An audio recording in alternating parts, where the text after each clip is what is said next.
সমস্ত পাপ মোচন হয়ে যায়। জীবের কত সাধ্য আছে, সে কত পাপ করবে বারবার। কিন্তু শাস্ত্রের কথা সত্য, কিন্তু আমরা মিথ্যে কেন?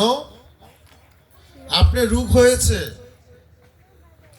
ডাক্তারের কাছে গেছেন, তাই তো? ডাক্তার আপনাকে ওষুধ দিয়েছে,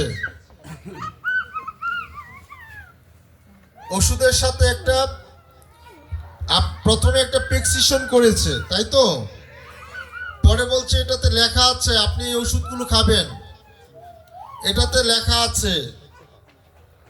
এখন আপনি কিভাবে খাবেন? সকালে কোন ওষুধটা খাবেন, দুপুরে কোন ওষুধটা খাবেন, রাত্রে কোন ওষুধটা খাবেন, কোন ওষুধটা ভরা পেটে খাবেন, কোন ওষুধটা খালি পেটে খাবেন, এটা সহকারে ওই প্রেসক্রিপশনে লেখা আছে। লেখা আছে তো কি মায়েরা? লেখা আছে তো?